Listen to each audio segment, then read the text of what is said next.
Mestské zastupiteľstvo v Rímavskej Sobote na svojom rokovaní dňa 26. marca 2024 rozhodlo o udelení ceny mesta Rímavská Sobota pre rok 2024 doktorovi Ladislavovi Šimkovičovi. Prosím na pódium.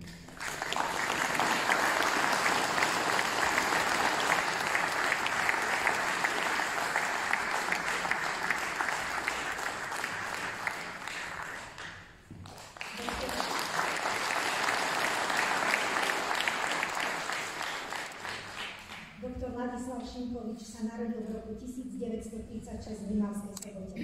V rokoch 1960 až 78 pracoval ako lekár. Od roku 78 do roku 86 vykonával funkciu riaditeľa nemocnice s poliklinikou v Rímavskej Sobote. V tejto funkcii významne prispel k rozvoju zdravotníctva v okrese Rímavská Sobota. Zaslúžil sa o výstavbu obvodného zdravotného strediska v Hajnáčke, Jesenskom, Hrachove, Ošťanoch, vo Veľkom Bohu. Pričinil sa o rekonštrukciu interného oddelenia v Rímavskej Sobote. Zabezpečil prístrojovú techniku pre izbu intenzívnej starostlivosti.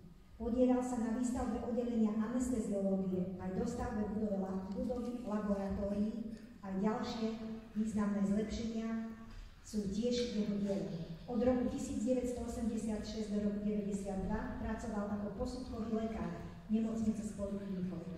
Bol poslancom Mestského zastupiteľstva v Rímavskej Sobote a predsedom sociálnej komisie.